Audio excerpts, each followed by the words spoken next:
Good evening, ladies and gentlemen. My name is Tanmay, and welcome to my channel. On this channel, I teach stuff like arts and craft. And in this video, we are going to learn the principles of design. There are many principles of design. As you may know, in the previous video we taught elements of design. If you want to understand this video, you have to see the previous video. Yeah, there will be a link in the description to the previous video. So see the elements of design and then continue on this journey. So the first principle of design is balance. Balance is one of the most important things in a composition. There are three types of balance: symmetrical, asymmetrical, and radial. So now let's explain how all these balances work exactly. So to the sketchbook, what we are learning here is balance. Okay, so in balance there are three types. The first type is basically symmetrical. Now what exactly is balance? It is kind of like a state of equalized tension. Like on both sides of the spectrum, the weight is equal, hence that makes a balanced composition. And if your composition isn't balanced, you can see how it is not balanced. So the first thing is the symmetrical. Now symmetry is important. If you draw something, assuming first we draw some construction lines. So these are the construction lines here. Assuming we are drawing a square. Now this is the page. This is the center of the page, and if you draw a square trying to draw in the center, and you draw a square like this, now does that seem symmetrical? It doesn't, because the right half of the page has a lot more square than the left half. The left half has a lot less square. So on this page, if you draw like some equal part on equal of on equal on both sides of the pages, you see, now that's a symmetrical square. So that's basically symmetrical balance. The second thing we're going to talk about is asymmetrical balance. So asymmetrical balance. Now in asymmetrical balance, the thing is it isn't equal. It isn't like following a rhythm, following a pattern, something like that, right? So in asymmetrical, you see, when you draw these construction lines, it isn't exactly symmetrical. There are shapes like circles are used in asymmetrical types of balance. So these are all different types of different sizes of circle, and if you shade in them, this doesn't exactly look symmetrical, but so that's the point. It's asymmetrical. It's asymmetrical balance, exactly the opposite of symmetrical balance. It's asymmetrical, different size of circles, and but they are all circles, so it makes sense, but they are different sizes, so it's asymmetrical. Cool.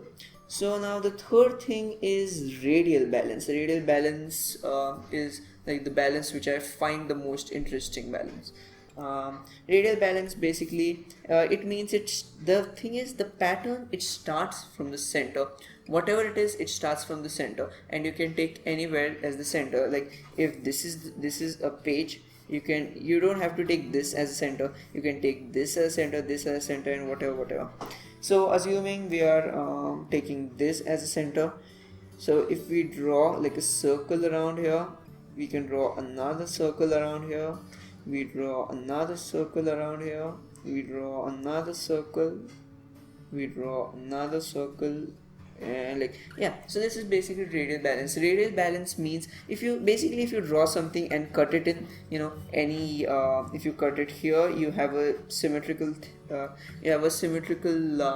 composition. If you cut it from here, you have a symmetrical composition. It's basically radial symmetry.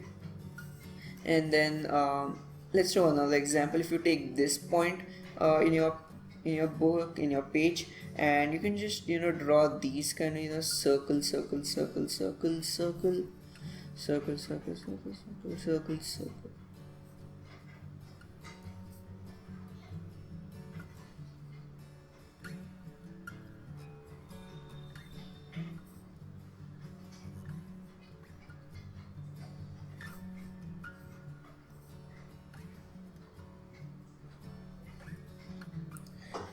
So now when you look at this drawing, somehow, I don't know why, actually one part is left here. So when you look at this drawing, I don't know somehow, but why, it looks symmetrical. It looks radially symmetrical because if you cut it here, here, anywhere, literally, it's equal. That's what is called radial symmetry, or yeah, radial symmetry. Cool.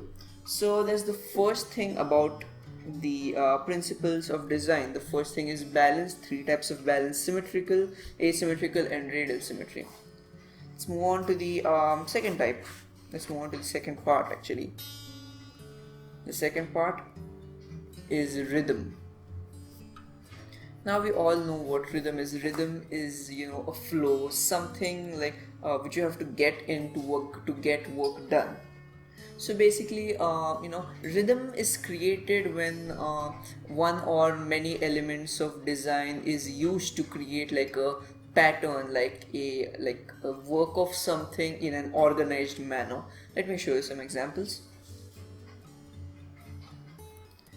Alright, cool. Assuming this is a box. Yeah, so this is a square. We're gonna draw something in it, something cool. So if you just start drawing lines, like this randomly, and just go on till you feel like till you fill the whole square, just go on and on and on.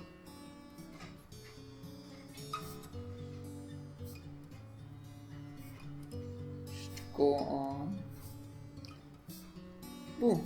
That's basically rhythm. That's the rhythm that the square is going in. It has a starting point, it ends somewhere outside the box, but it ends. That's the thing. Rhythm, it just goes on. When you look at this, your eyes first see this point, and then they just go and go and go, get in a rhythm. That's the thing about rhythm. Let's get another example of rhythm. So this example, now we just use many squares in this squares or rectangles, as you guys like to say, in this example. So basically each square or rectangle is bigger than the other, so that's what makes it unique, that's what makes it awesome, that's what makes it look good. That's rhythm. Rhythm is like it just feels right. It just feels that things are going in a flow in your composition, and that's quite important, because if your composition isn't organized, it won't just look well. So yeah, that's one of the examples of rhythm. Yeah. Now the third thing in principles of design is unity. Okay, so to define unity is kind of like a feeling of harmony when like all the parts of the work of art come together and feel complete. That's like basically that's how unity is mostly described in the principles of design. Now unity has also like some types. The first type of unity is distance. Now here let me show an example. So when you draw various circles, some little circles, yeah, this is just an example, but this is like an example of distance. You see the distance between the circles. Yeah, that's what makes the group of the circles kind of like together, but not connected. I mean, they're together, they are in a unity. So yeah, distance is one of the more important factors in unity. Now the second thing is the rhythm. Now rhythm is something we've all done rhythm before, but let's use another example of circles as well. So this, I'm gonna draw just like some circles, they just get smaller and smaller and smaller. They just get small in a rhythm. That's another example of unity. And here the principle of distance is also used. You can see distance here, they are not connected. So yeah, third thing is continuation. Continuation, it basically just continues. It goes on and on and on. So yeah, continuation. That's, if you draw like a square or a rectangle full of exactly 5 circles in a line, yeah, it feels like a square. So that's like the property of continuation. Now the fourth thing is repetition.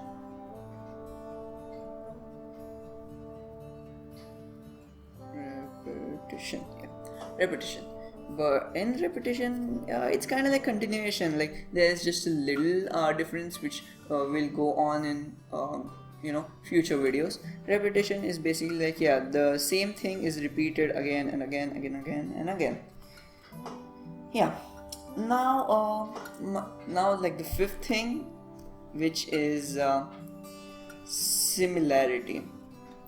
This is one of my favorite types in the principle of unity, which is similarity. In similarity, you can use like same objects but in different sizes and stuff like that, the same shapes but in different sizes.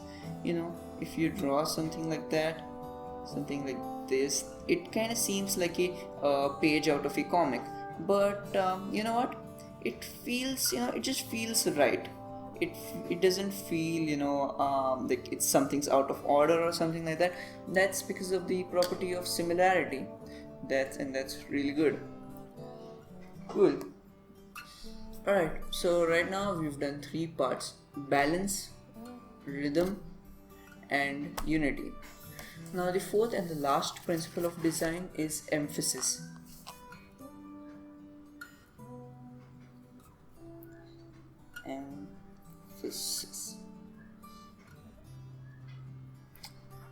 Now emphasis basically means like a point of focus. Like in emphasis, basically you emphasize a part of the piece of art you are working on. Like that part just catches the eye of the viewer. Now emphasis can be also done in various things. Emphasizes shape, position, color, etc, etc. There are a lot of things about emphasis. Emphasis is a cool topic as well. Usually like the artists just make it different by using like the different amount of contrast rather than the usual amount of contrast in the piece of art there.